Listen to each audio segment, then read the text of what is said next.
Hi, friends. Susan Blackwell from the Spark File here to let you know that the doors are open for the Spark File Illume, a 9-month group creativity coaching mastermind that invites you to be the Chief Creative Officer and Chief Marketing Officer of your creativity. But what does that mean?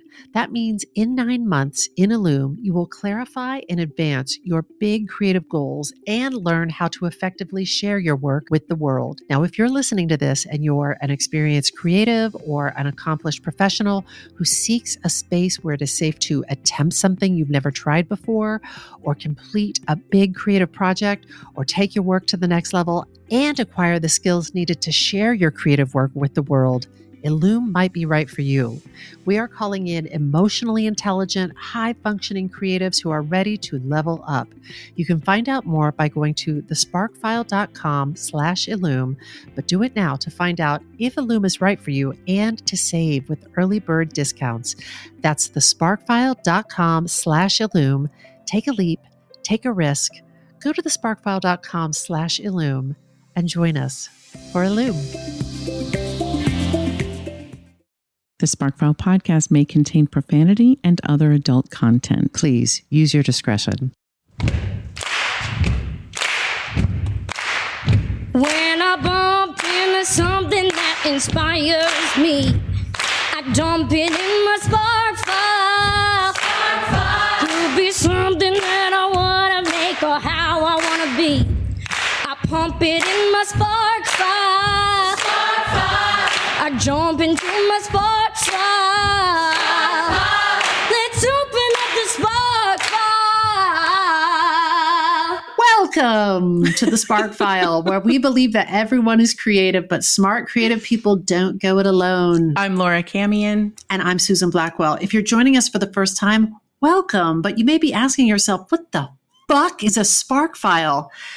Where do I get one? Hey, where do I file in it? These are such good questions. We actually do have an answer for you. A Spark File is the place where you consistently collect all your inspirations and fascinations. And if you're like us and you're making stuff all the time, you know that sometimes the wellspring of inspiration can run a little dry. We're here to refill it. Just full disclosure, I just got really self-conscious that I just said fuck right off the bat, and our guest's mom is going to hear this. Oh, you can warn your mom. Warn all the moms. For you, we are here, and we are on the lookout for fresh ideas, images, and inspiration that spark our creativity and pique curiosity, things that inspire us to get up off of our asses and make things like this very podcast. Or a Tony-nominated Broadway and off-Broadway theatrical career that spans drama to comedy to musicals. The full Monty, baby. Or a career that has given voice to other writers' essays on This American Life. Or a TV career that spans the gamut from Law and Order to Madam Secretary to House of Cards to Boardwalk Empire to The Blacklist and on and on and on. Or an as yet unshared series of short stories, aka Sandblasted Buttes, that we are certain you will love as much as we do. On today's Makersode, we're going to talk with someone who truly sparks us. And that special someone is John Ellison Conlee. JEC, welcome to the Spark File. Oh my gosh, I'm so excited to be here. A couple of things. A couple of notes already. Couple of notes. Here we go. Couple of notes already. First of all, I don't know how you got through that whole thing without making a single error. That's crazy. I had to do a couple takes. A couple takes. It's all going to be cleaned up in post. You're just going to punch it in. We're going to punch it in. And the other thing is, Susan, my mom is going to be so fucking pissed at you for your language. Sorry, Mom. Does your mom use profanity, John? No, not really. We really are sorry, Mom. Is she going to be displeased with someone she's never met because I use profanity in the presence of her son? No. No. She tolerates it well. She doesn't use it herself, but Celia loves to tell a story about early in our relationship. We all went out for my mom's birthday. My sister was there too. We were outside DC. We were in Alexandria. And Celia is, of course, your lovely wife. Celia Keenan Bolger, my lovely wife, was telling a story and was just like, oh, and then this fucking, whatever, just let one fly. And just was able to watch my mom process it in her eyes. Just that, like, a little eye trimmer. And then, she already, of course, completely loved Celia by that point. Celia could have gone on some sort of incredible tirade at that point and would still, who knows? Yes. That would be typical of her, as we all Celia. know. But there's nothing she could really have done to make my mother not love her at that point, but she's pretty lovable. But still, there was a little eye flutter. I feel like I still have a chance at really alienating your mom. So you give it a shot. We've got this whole episode. Listen, don't be afraid of it. What's your mom's name? Turned right into that skid. Eve. Hi, Eve. Eve, you've got to go fuck yourself. Oh, no. We're so happy you're listening. That's too much. It's too far. I feel uncomfortable. That was a bridge too far. It's too much. That was. Yeah.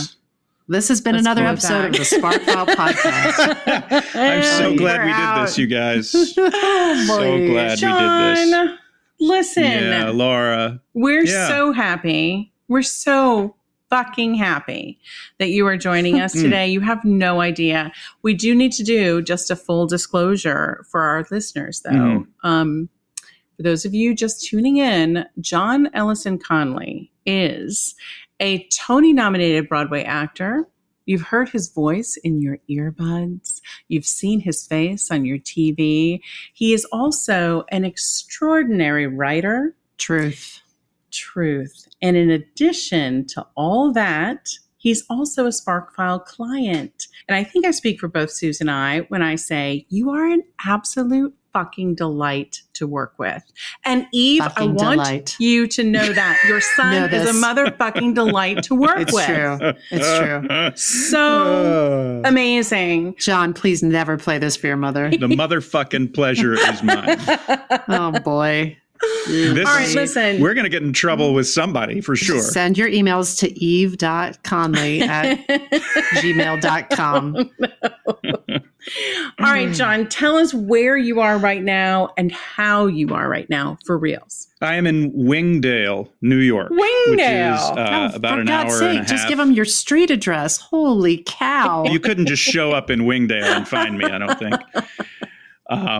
But I'm here, and it's hot as blazes. But we have the swimming pool. It's I'm sure I'm going to get in with my boy later today after he comes back from day camp. That sounds absolutely lovely. How are you right now? It's been a nutty time. How are you? It has been a nutty time. I'm doing pretty well. The world is just full of horrible surprises at all times, but we're navigating okay so far. And also there are wonderful things. And some of those are we're experiencing. Mm-hmm. So given all the possibilities. I feel like it's like whitewater rafting. Lots of big surprises, but it's thrilling when you get over a hump and over a waterfall and you land safely. John, you're an introvert. Wouldn't you say that's true? Yeah, I would describe myself that way. Yeah. I finally have found what I think is appropriate language is that for us introverts, quarantine has been lovely. Not pandemic. Pandemic is a global pandemic is fraught, but certain elements of quarantine have been really nice for the introverts.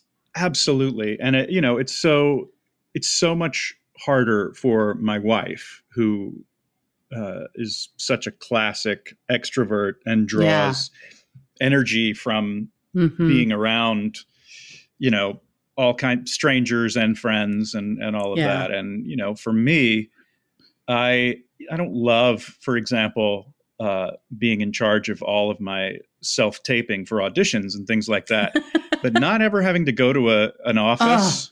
And sweet sit around blessings with a bunch of I don't miss that. No, I don't miss that.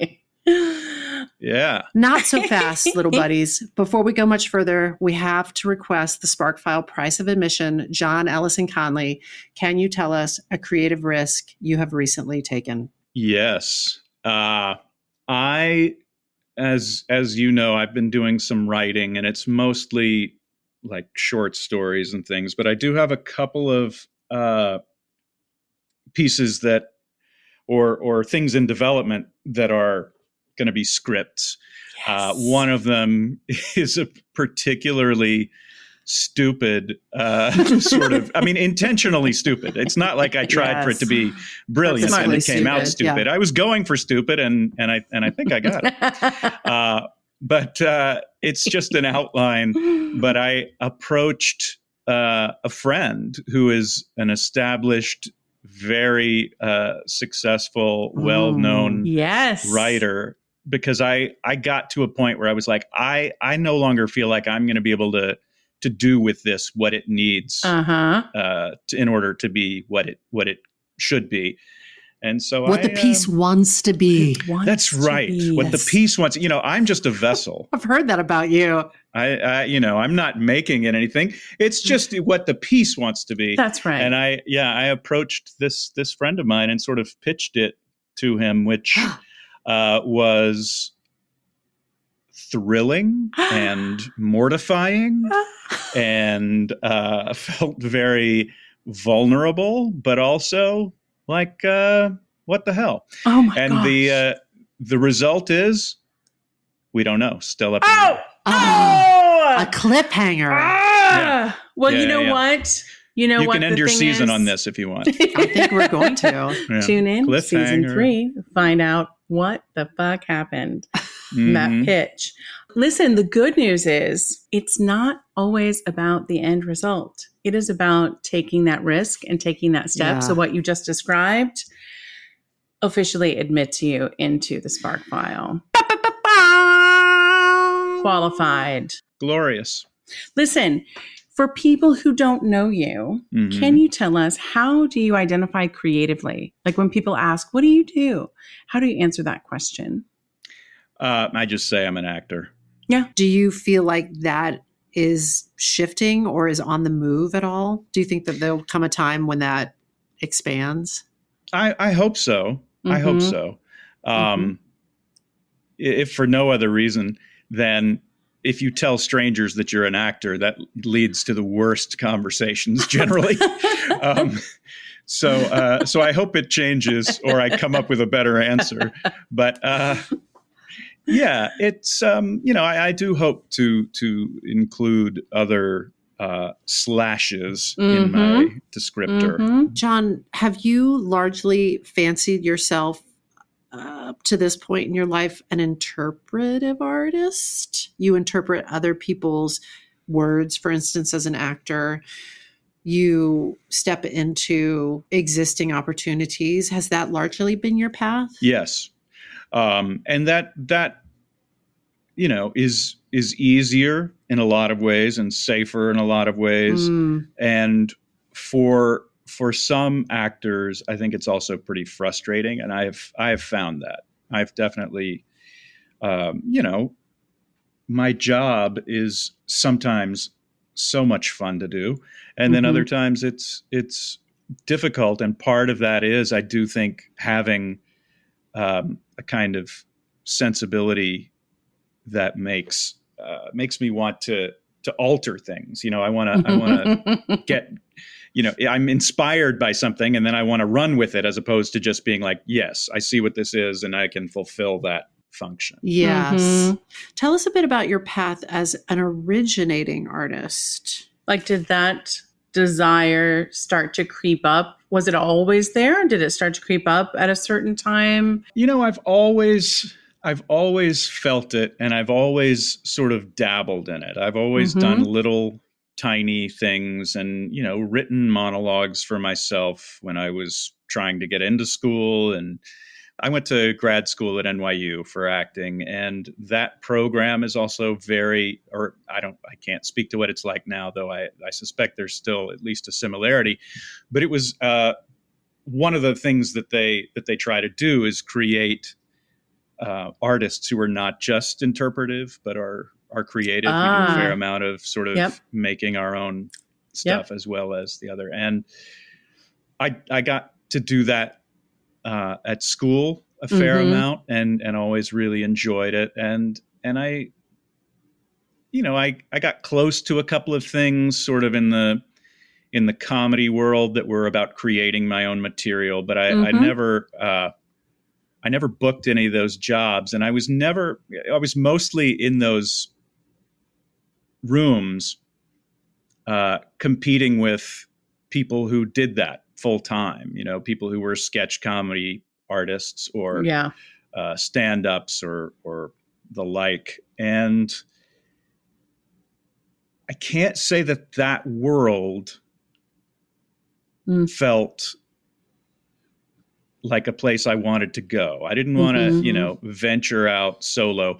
But a part of that, I think, was just fear too, that I came from this background where I sort of gained instant legitimacy for perhaps bogus reasons, but an MFA out of NYU, and I had an agent and a, legit so-called theatrical career. Yeah. And so it was safer for me to stay in that rather than like, hey guys, want to start a sketch group, like some thing like that. And so I not that long ago, I began to sort of think back on the time that I made those choices as maybe a mistake, where I felt like, I do find it rewarding to do other people's words, and especially sometimes when I'm gifted with incredible, Ethan Lipton words or Madeline George words or something like that. But at the same time, I do feel like I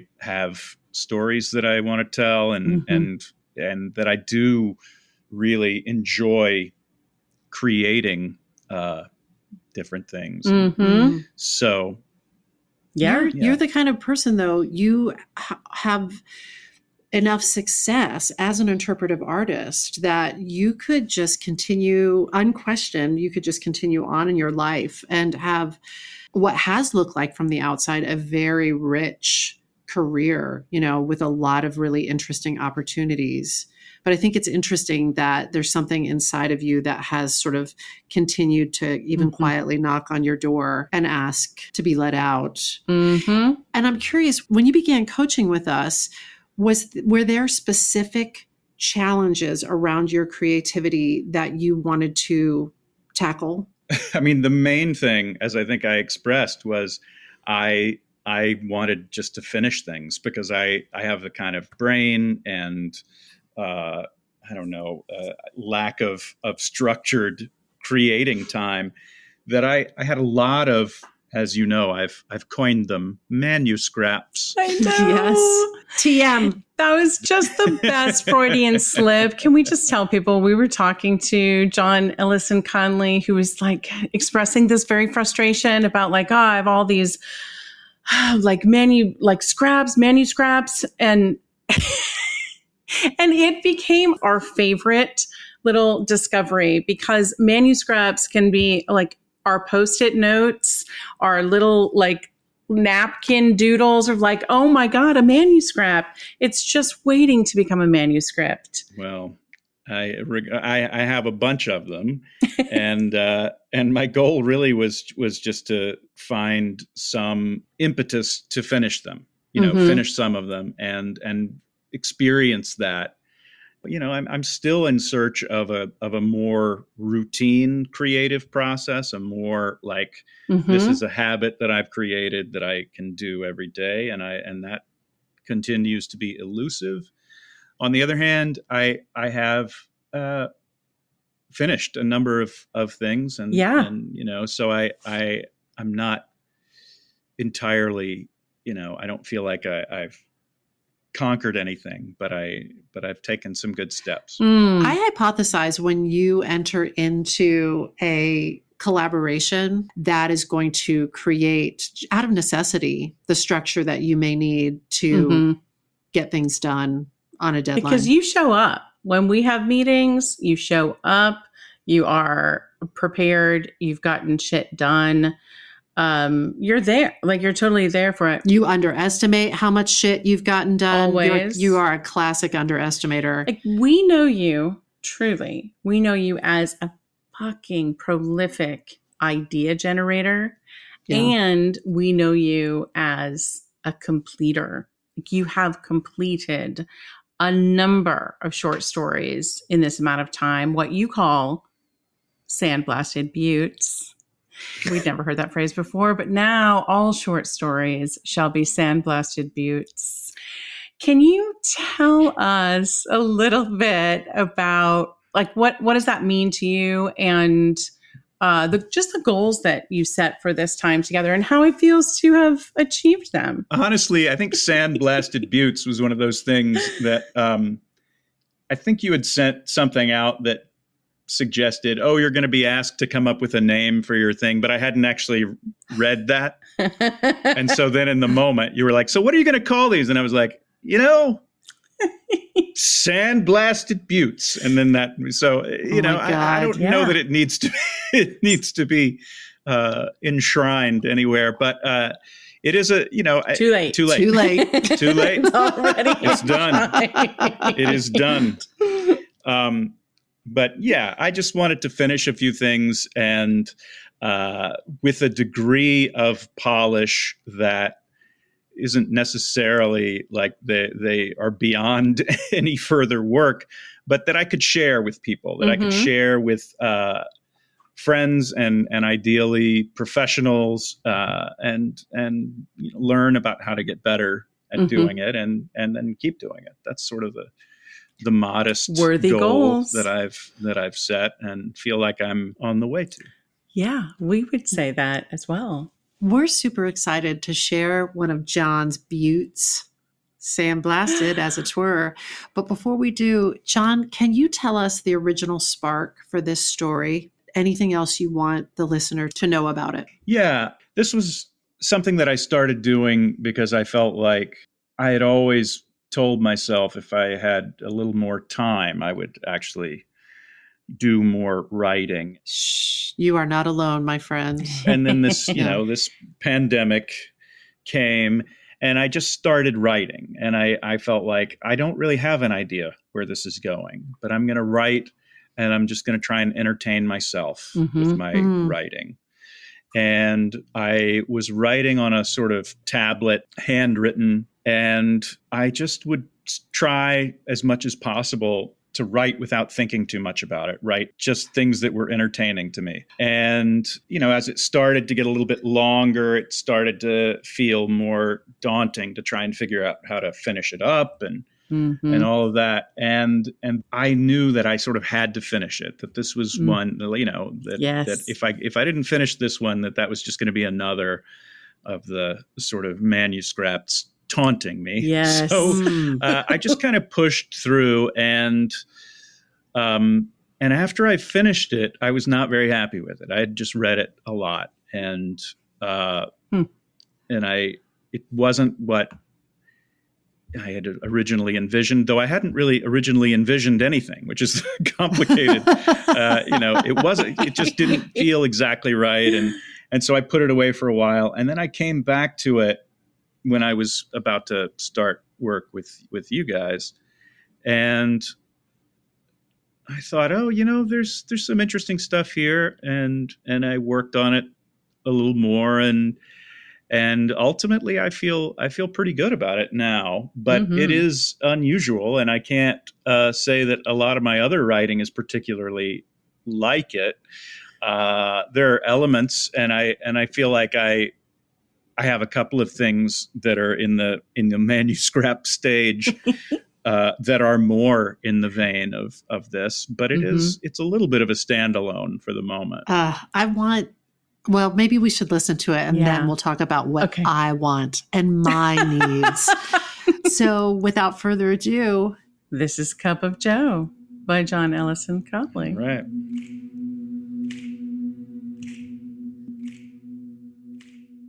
Well, I'd always felt the need to cultivate a little bit of fuck it. And with the state of the world as it was then, which is to say precarious and nefarious, it looked to me that now was just about as good a time as I was going to get. So into the hall closet, and there, hidden in the back behind my coat of respectability, was just what I was looking for. My old jacket, youthful exuberance. And what do you know, still fit like the skin on a ripe wine sap or Honeycrisp.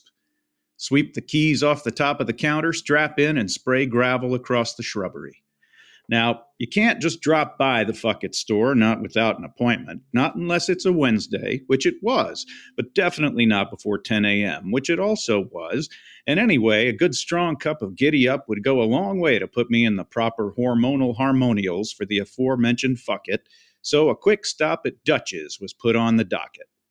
And what do you know? My favorite parking spot opened up before me like magic, as though the cosmos had baked me a birthday cake, though of course it was quite a bit larger than any cake, with the possible exception of the 17-layer that Del Vanderkoop made in 26 to celebrate his invention to stop lightning, a celebration which turned out to be somewhat premature. Slip on into my favorite spot and through the door into Dutch's, and old Chet behind the counter calls out, "Well, aren't you something else?" calling back to an event some couple or 3 years ago. And I respond in kind with, "Only my mother truly knows." And then we share a chuckle, and then down to business. One large coffee, as hot and as black as you have, a handful of pecans, and let me have a look at your hats. Well, old Chet's gaze never leaves me as he pulls a silver neck chain out from inside his shirt, revealing the large brass key he keeps there on his chest. The gleam in Chet's eyes makes it clear he knows something pretty special is about to happen. "Let's see. I'm thinking you want something to go with that jacket. Not sure I've seen you wear that one before." Well, old Chet was right. He hadn't. You see, Chet had moved to Turnersville just 7 years ago, coming with the wave of folks who were forced to move when people and buildings started spontaneously bursting into flame outside the old barber college in Reedsville. So Chet hadn't been here during my teen years, before the years of confident certainty, which preceded the years of damage beyond repair and the decade of self-doubt. "Looks good. Fits you like the skin of a pink lady, or maybe an empire." Had a pretty good eye, did old Chet. Not perfect, but pretty damn good. "Yep," I said. "I'm headed into town to pick up a little Fuck It, and could use a hat that supports my new direction." A raised eyebrow was all that he offered in reply, but Chet slid the brass key back into his shirt and moved quickly down past the end of the ornate hat case and reached for a pair of ropes that were hanging on a hook next to the door. "We're going to need these," he said, leading us back out to a large open area. "There's not a domesticated hat I've seen in this world that'll work for you today. Not for the journey you're undertaking. We're going to have to lasso one from out back," he said. "They're pretty frisky. They've just come down from their winter habitat in the mountains to graze here and look for mates." Chet gestured to me to be quiet, then slowly moved forward, scanning the surroundings. "They like to hide out in the shady areas mostly, though they'll move around a bit more at dawn and dusk to feed. Let's see if we get lucky." Then old Chet squatted down back on his heels, still scanning back and forth, looking for movement in the shadows. Soon enough, there was a quick flash of spotted skin and a slash of morning light near a fence, a leopard print hat band on a broad-brimmed Panama. "Not a contender, not for you. We'll leave him for someone else," whispered old Chet over his shoulder. Then there was a fluttering, whirring sensation over in the shade alongside a stand of loblolly pines, followed by a sudden dash of movement. A Borsalino, out in the open, a fantastically rich and varied gray with a subtle contrasting band. Chet sprang up to his full height and with one swift movement let fly with a lasso. "Got him," said Chet, pulling a leather glove onto his free hand with his teeth and pulling back hard on the rope with the other. "Looks to be a 7 5/8, maybe 7 3/4, he said, bending his knees and bracing himself against the fighting Borsalino. And fighting it was. That sucker was lassoed good and knew it. I picked up the other rope, fashioned a quick Hansen loop as I'd been taught by my mother so long ago, and let fly. "Right on with the light on," said Chet, and we were both pulling against that Borsalino for all we were worth. Well, that little Borsalino didn't want to give up, but soon began to tire. Old Chet and I worked together, leaving a little space to run and then bringing it back over and over until it was almost within arm's reach. "I'm going to pull it in close. You reach out and grab on tight and see if you can get it up on your noggin." Old Chet did as he said, and when that Borsellino was pulled in close, as quick as I could, I dropped my rope and grabbed it, one hand on the brim and one on the crown. The felt was smooth and warm, but you could feel rippling muscle underneath and a heart beating fast with exertion and fear. Easy, I said, bringing the Borsellino in close. The twitching suddenly stopped, and the hat went still, though that heart continued its mad drum solo. A few gentle strokes, trying to instill calm, and then it was time to attempt a mount. Always the trickiest part of breaking in a wild hat, as I'm sure you know. Both hands on, firm but not hard, and ever so slowly I lifted the hat up towards the top of my head. As it passed in front of my eyes, I took in the color, a glorious gray that changed subtly in the light, offering greens and blues and browns and even a tinge of pink. Truly a beautiful hat, but right now, a fearful one. At that moment, I knew this hat would be an unwilling participant in any adventures that might ensue, and I knew that our destinies were not bound together. It's a beautiful hat, Chet, I said, but not mine, I'm afraid.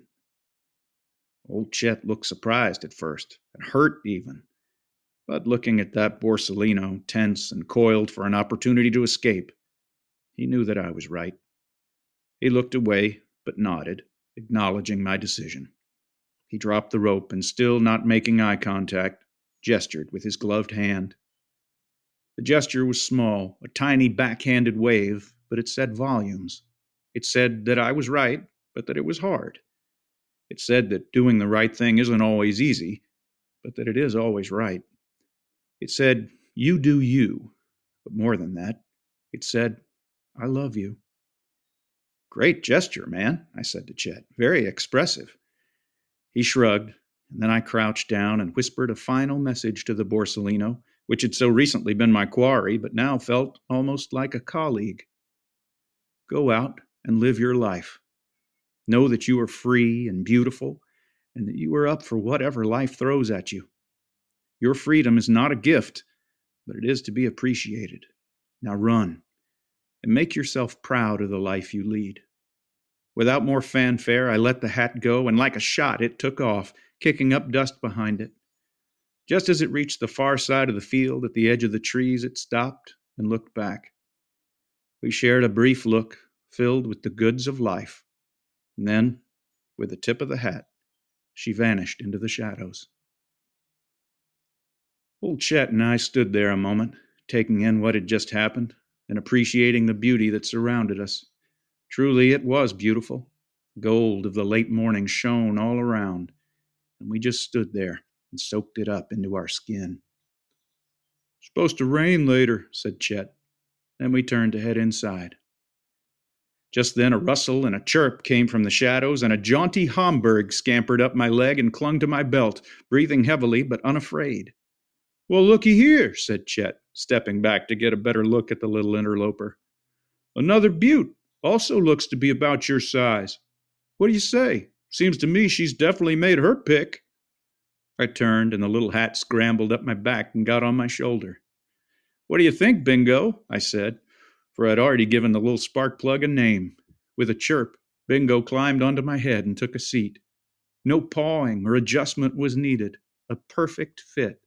Truly, one of the all-time great fits.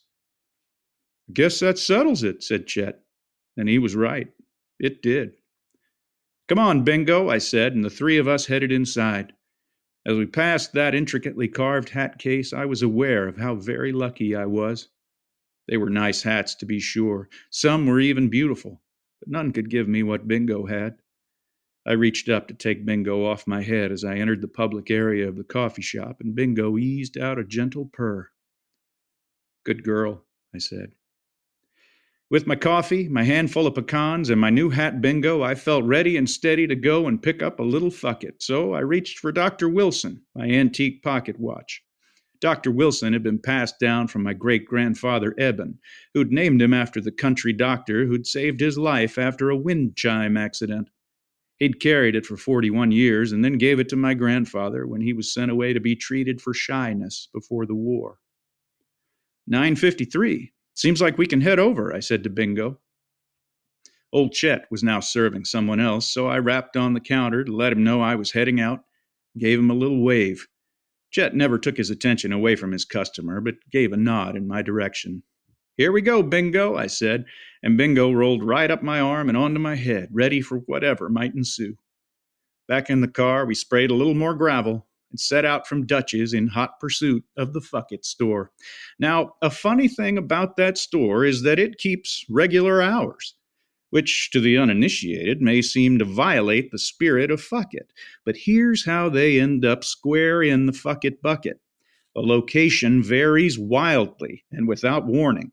One day you might happen upon it out by the piano tuning collective, and then you might not see it for months. Then you wake up one day and they're doing a booming business in your basement, so you just never know where they might turn up. I was glad to have Bingo with me because another pair of eyes really helps when you're trying to find the Fuck It store. Just then Bingo gave me one of her little chirps. "What is it, girl?" I said, and slowed the car a bit. We were just outside of downtown Turnersville in the area known colloquially as the Soup District. The locals here were known to sip soups throughout the day and into the night. Folks here were pretty private, but the pride they took in their thermoses was legendary, and that provided the key to opening them up. As I looked over, I saw Creed Horvath making his way down the sidewalk, eyes up at the sky, taking in the beautiful morning.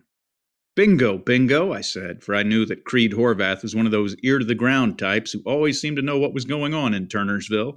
He'd been the first to know when the town was going to run completely out of gumption, and the first to know when the Gophers were having meetings to unionize. I spotted an open parking spot and checked the sign. No parking whatsoever Monday to Tuesday and Thursday to Sunday. Wednesday only, 9:45 to 10:15, first 6 minutes free. We'd have to act fast, but all in all, perfect.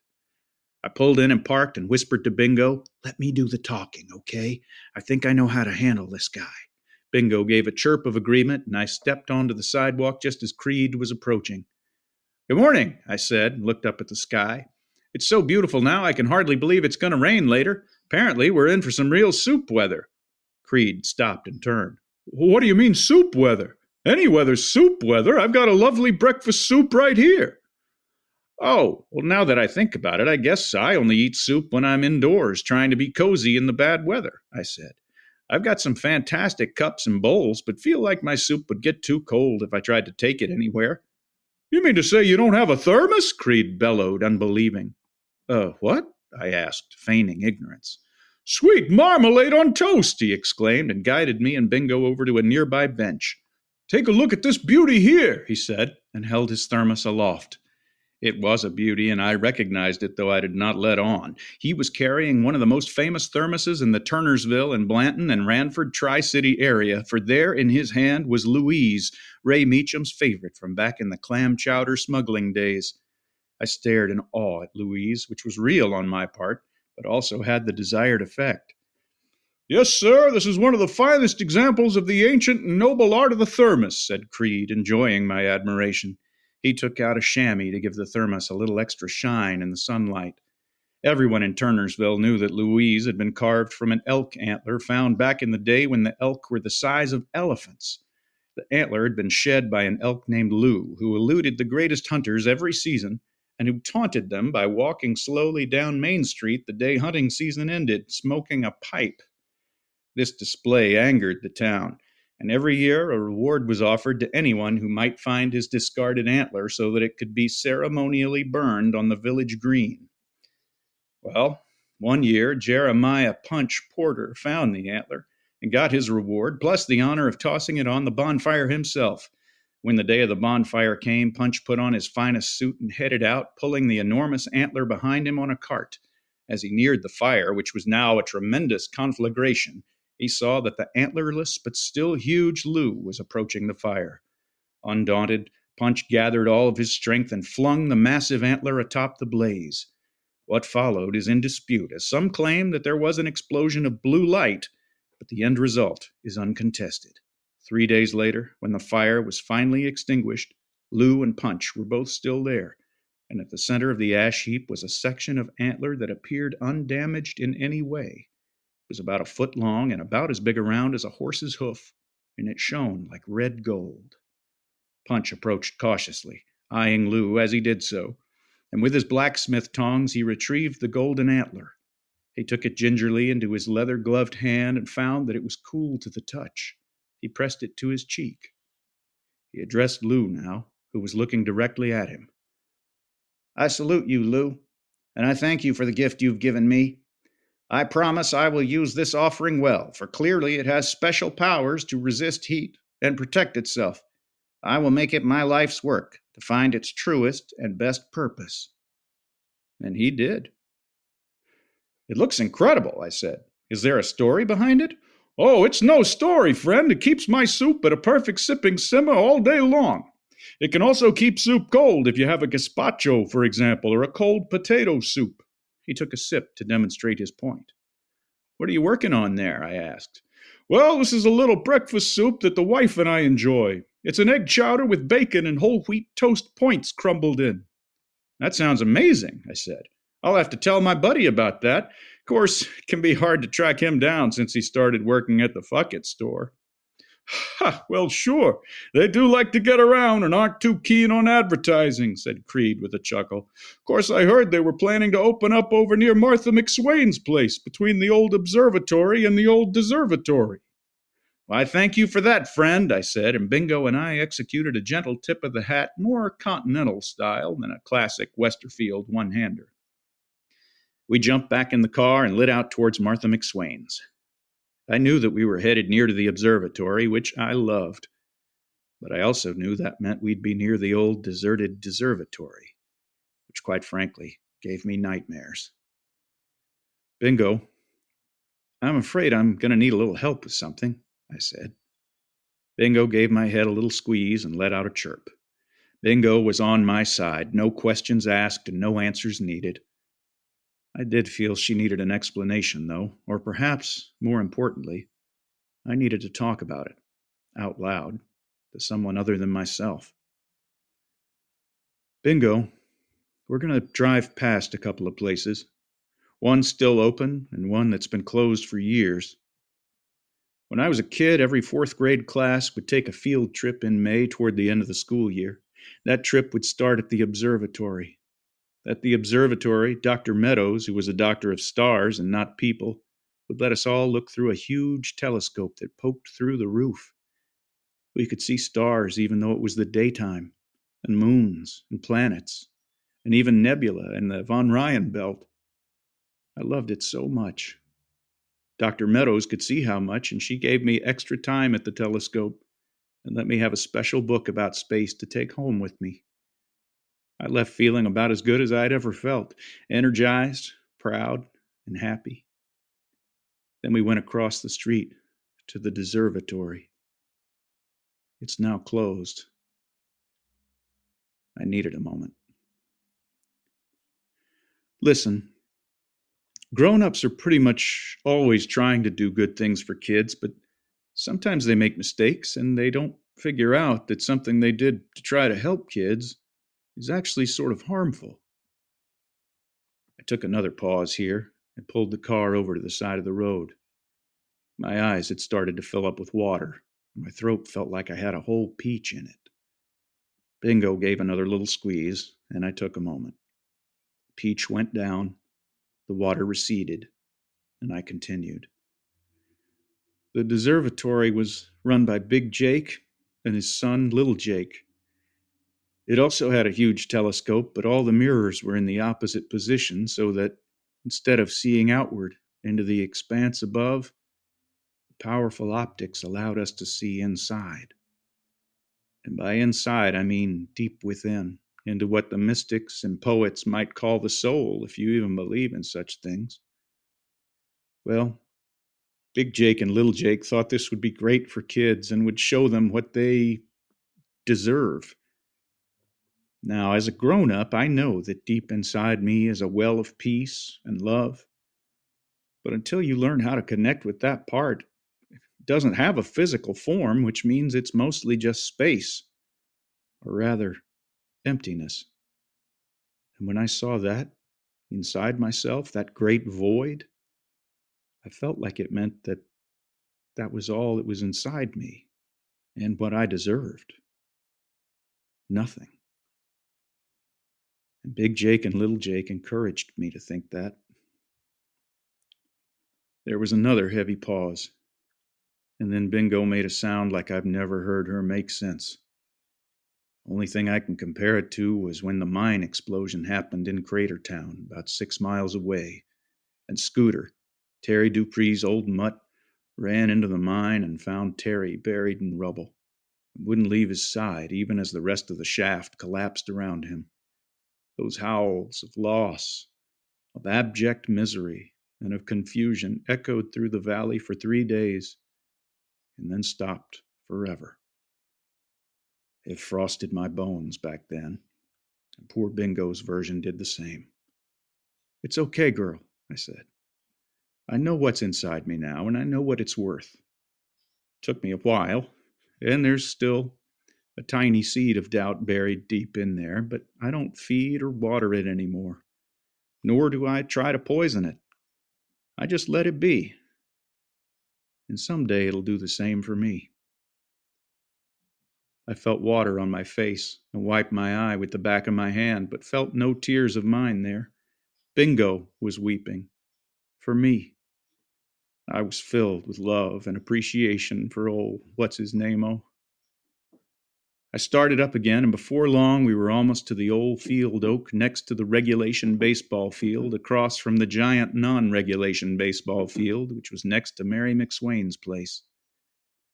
As we grew closer to the deservatory, I began to hope that we'd find the Fuck-It store first, just so that I wouldn't have to deal with my past.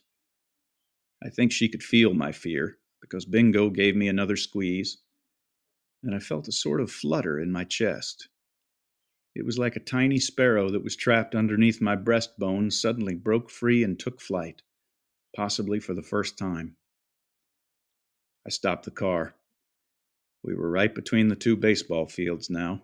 One was, as I said, regulation size with 90-foot base paths and 405 to dead center. The other was not regulation in any way, and that's where we headed now, the gravel crunching under my feet as we approached the gate. Bingo and I walked through and made our way past the old wooden scoreboard, past the visitors' dugout, and in the on-deck circle. I stopped when we were directly behind home plate. Were we catchers? Umpires? No. This was our at-bat. Into the box. I reach up to adjust Bingo. She's ready. I look up at the mound, which is 9 feet high. It might only be in my head, but nothing has ever been clearer than Gene Tarpaulin appearing on the mound, ball in hand. Gene had been 2 years older than I and was known in town for 2 things: a slider that broke like it had changed its mind, and a personality that was even nastier. Gene was about my height, but he towered over me from that mound. He looked down at me, and a cruel, twisting grin appeared on his face. "I smell fear, Joe," he said, never taking his eyes off of me and Bingo. "It's there, Gene, you're right. But there's love there, too, and I'm ready." "Make your pitch." Gene's gaze hardened into a sneer, and his light eyes froze into blue ice. Gene turned to check the imaginary runner at second and began his motion from the stretch. On this field, the mound was only 20 feet from home, so there was no time for adjustment. You were on the pitch or you weren't. Like an avalanche, that white ball tumbled in fast. Slider, on it. Level swing and a crack like summer lightning. I fly out of the box, tearing down the first base line, and Bingo hangs on with an impressive tenacity. The first base line's only 52 feet long, so I'm already circling out a bit so I can cut the bag and head to second. As I round it, I look up and see my line drive caroming off the wall between center and left field and the 2 outfielders converging on it. I put my head down and turn on the jets. This one's going at least 3, so I arc out in preparation for cutting second. One quick glance as I come around, and I can see that the left fielder's just getting to the ball, and his momentum's taking him in the wrong direction. It's Big Jake, who'll never be able to stop, turn, plant, and make a strong enough throw. But instead of trying to stop, Big Jake slides to his knees, grabs the ball, and neatly flips it to the approaching center fielder, who I now see as Little Jake. I'm almost at third, and the time for looking back is over. I know everything I need to know. While there's not much to admire about little Jake, he has an arm like a medieval trebuchet. Gonna have to dig. The base path between 3rd and home is the longest on this field. Some say it's about a quarter of a mile. Fortunately, little Jake's throw will have to travel a long distance too. Feet barely touching the ground beneath me. Bingo holding on like a jockey. Lungs burning. A blur of people in the stands. My late mother and father, arms raised and yelling my name. In the dugout, on their feet and yelling, are some of my teammates. Courage, perseverance, empathy, and, mouthful of sunflower seeds, integrity. I can see the catcher in front of me now, mask off and ready to receive the throw. It's Doubt, and he's blocking the plate, as he is wont to do. And then I'm off my feet and hanging in the air, a lung-emptying cry leaping out of my throat as though it's trying to beat me to the bag, and then my eyes involuntarily close as I hit the ground. Dust. Sweat. I feel Bingo roll forward off my head and my mouth fills with dirt. I feel the punch in the gut that is the glove of Doubt, but not until after each ridge in my fingerprint grazes across the plate. I made it. Home. Then silence. And peace. The settling dust filters the morning sun for a moment. I reach over and pick up Bingo, and we're all alone. We made it together. We're home. I stand up and shake out my wrist. It'll be fine. Brush some dust off of my shirt and place Bingo back on my head. It's a crazy field, isn't it? Says a voice behind me. Still, you ran those paths pretty well. I turn and see a fellow standing on a ladder next to a panel truck. He's hanging a banner that says, "Fuck it." Just opening up, he says. Can I help you with anything? Sir, I say, walking towards him, I appreciate what you're doing, but I think I have everything I need. Hey, Bingo, let's head home, I say. And we get back in the car, spray a little more gravel, and do just that.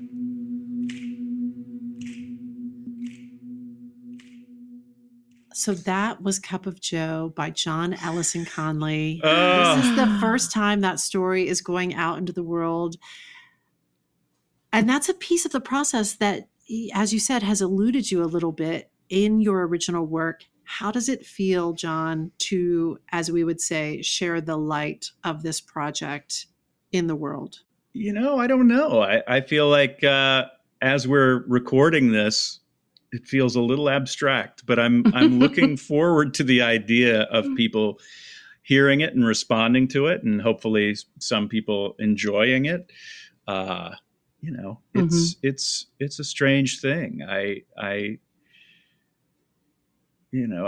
sure the people at home realize this, but we didn't just hear it, and we so pre-recorded it. It's true. We pre-recorded it. Why are you busting all the show business magic? Really? You know, Dream busters. Through the magic of editing. But you know, one thing I find satisfying about it is I feel like you have lent your voice to so many other authors' stories on This American Life, things like that. And I just find it supremely satisfying writing to begin with, but then that you are providing yourself an opportunity to share your own work. Well, I hope I will get the opportunity to do more of that. You know, I enjoy the writing of it, and I also enjoy the reading of it. So I love it. Is there anything else you can tell us about the Deservatory and where that idea came from? I'm so struck by it.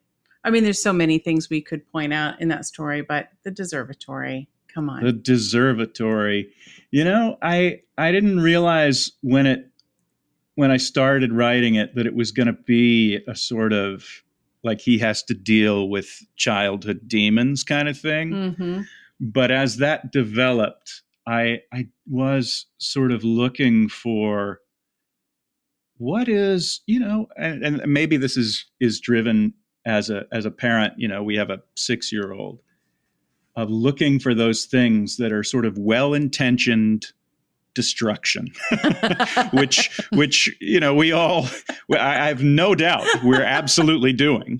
And, they were absolutely done to us, and every generation has that. And I just was thinking about what this person would have to deal with. And I didn't want to make it anything real. I didn't want it to be, a sort of something that we would understand in the natural, realistic world that we have. But I wanted it also to be clearly one of those, like, just semi-well-intentioned traumatic things for a child that they just can't understand. Yeah. That thing where it's like, you just got put in your place for no reason and given an artificial narrative that you're going to spend the rest of your life trying to overcome, and what a devastating impact that can have.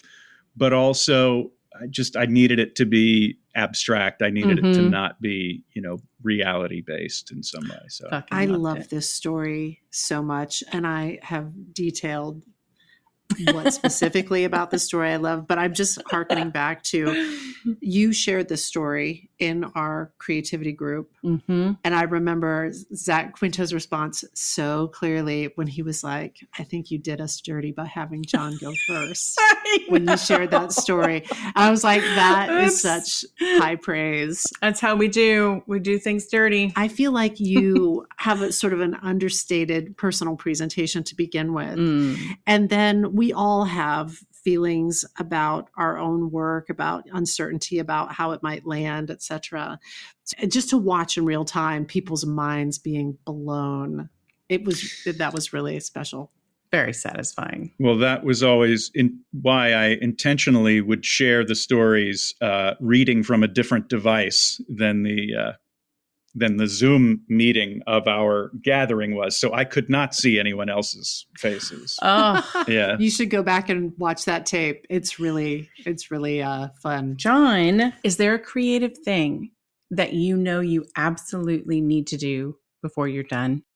I would like to create something that I can then have a bunch of my friends perform in. I mean, I think that would be getting to work with everybody in something that I have made would be pretty spectacular. Love that answer. Love it. I think that's a great idea. Here's a question that we ask all of our guests, and you're not getting out of this one, buddy.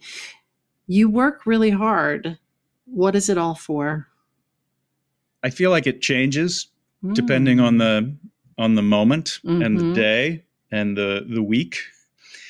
The thing that is consistent, and sometimes it's fame and fortune, and sometimes it's all these other things, but I really just would like to create something that can be shared, that just entertains a lot of people, just and not just in a light way, but makes them laugh, but also makes them feel things. Yeah. And, have it sounds ridiculous, but have a greater connection to all the vagaries of humanity just from experiencing something unusual that is moving, and you can't necessarily put your finger on why. I think those are the experiences that I have really loved and benefited from as an audience member, and I would just like to contribute some of that to the world too. I think you're doing it. I think you're doing it. Describing exactly what you're doing. So well done. But also, if a bunch of money came in, that'd be okay too. Oh yeah. That's our jam. We want to make work that we love with people that we love. We want it to be sustainable, and we want to make a lot of money doing it. That's it. Yeah. Come on. Right? Yeah. Any discoveries that you've made about yourself or your creativity during this time? I think really sort of tracking the progress and having an idea that I'm in a process where I'm actually completing things has told me a few things, and one of them is that I don't require a structure in the way that I thought that I might, though I think it will be helpful the more structure I can build in. The other is that there will always be another idea. So Yes. if I get started and get stuck and get frustrated, as long as I keep going, there's just never a shortage of ideas. There are sometimes bad ones, and sometimes I have to, prune an idea right off of a story and go back to that place and where it branched off and start from that place again. But there are always good ideas. Mm-hmm. And it's just a matter of pairing through to get to those. And I don't feel like I always succeed. And sometimes I go with the wrong ones, but there's no shortage of ideas, I don't feel, at this point. We see that in you. Yeah. I mean, you are like a spark generating machine. You really are. It is pretty phenomenal to watch. I mean, we have that belief system about the spark file overall. Just, in the world, there are plenty of ideas, and we're not precious about like, oh, this is my one idea, and if I lose it, I'll never, do anything great. But rather that ideas and sparks of inspiration exist everywhere and can be found if you're looking for them. But you are like the human embodiment of that. Like just spending time with your mind is like, and there's a spark, and there's a spark, and there's a spark. Agreed. Well, I aspire to do good things with some of them. Yeah. One thing that I just wanted to share, which this is from the mind of John Ellison Conlee, that I just loved. Laura and I were listening to the podcast Sunday Pancakes, created, produced, and hosted by Creativity Group member Celia Keenan-Bolger, also known as your wife. Mm-hmm, and Celia recounted a conversation that she had with you, and you said something that really did knock my butt off, which is reflecting on this time that we've been living through. We have this newfound clarity that we're trying to build lives, not just careers. And I thought it was in alignment with what we know you to be doing with your creative work in the time that we have been coaching with you. But also I was just like, oh my God, I think that's so true for so many of us during this time. And I just ran to my Spark file and wrote it down. We have this newfound clarity that we're trying to build lives, not just careers. So that was a aha that you had that jumped over onto my Spark file. I love that. It's a good reminder for everyone. If you find yourself in a situation where you have the opportunity to reset and, reconsider how you want to build this life of yours, that's a pretty big gift. Yeah, this, so many horrible, difficult things to deal with during this time. But I really do hope the one of the things that sticks with everybody is a larger sense of the importance of living a sustainable life and not just going headlong into pursuit of something in a kind of like, well, I have to put out that fire, and now I have to put out that fire, and I got to get that thing done, and I got to get that, without, also paying attention to, is this, am I happy doing this? Can I continue to do this? Am I burning myself out doing this? That's right. Amen. All those things. Do I enjoy doing this? Yeah. Yeah. Right. All of it. Yeah. I love that. All right. Finally, John, who or what is sparking you these days? We just started watching White Lotus. How is that? We're just a couple of episodes in, but I continue to be so fascinated with Mike White's work. Yes. He just loves that area of flawed people trying to do the right thing and it going wrong, and creating this intensely awkward situation that is so much a part of being alive. And I, every time I watch something of his, and I've watched I think most of the stuff that he's done at this point, I find it inspirational. Nice. In the way that some things that I really enjoy just seem like, oh, I'm watching that, and that's fun. But this always feels like, ooh, he's just getting into a new territory that makes me laugh and also feel uncomfortable, and it's good. Thanks for that hot spark. Mm-hmm. And thank you so much for joining us for this time, John Ellison Conlee. We love you. And we love your work so much. Well, I feel so lucky to be getting to work with the two of you and spend time with the two of you virtually and all of that. So I mean, we're the best. I mean, come really. on. Yeah, that's the thesis. If there's a single takeaway from this podcast. Yeah, if there's a takeaway from this, it's that you two are the We're best. the fucking best. There you go. Hear me, Eve. Yeah, There it is. And on that note, I guess that's it. This episode of the Spark File was made on the lands of the Lenape and Seminole people, and we hope that it put another bunch of sparks in your file. Listen to us. If there is a spark you'd like us to explore, or if you've taken a spark and fanned it into a creative flame and you'd like to share that, did you just hear John Ellison Conlee, for the love of Pete? Email us at thesparkfile@gmail.com or submit it through our website, thesparkfile.com. We will even happily take your feedback, but you know the price of admission.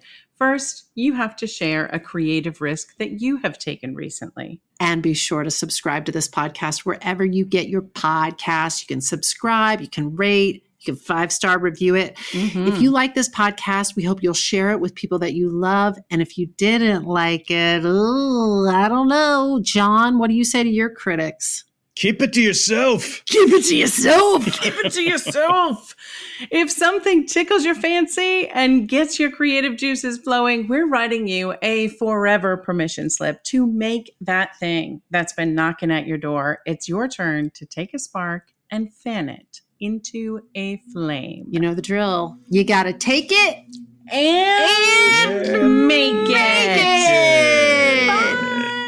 Bye. Bye. When I bump into something that inspires me, I dump it in my spark file. Could be something that I want to make or how I want to be. I pump it in my spark file. I jump into my spark file. Let's open up the spark file. Hi, friends. Susan Blackwell from the Spark File here to let you know that the doors are open for the Spark File Illume, a 9-month group creativity coaching mastermind that invites you to be the Chief Creative Officer and Chief Marketing Officer of your creativity. But what does that mean?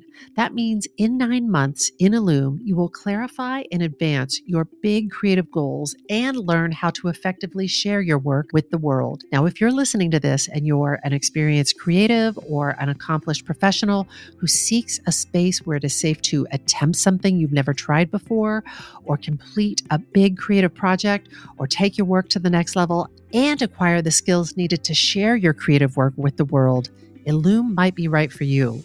We are calling in emotionally intelligent, high-functioning creatives who are ready to level up.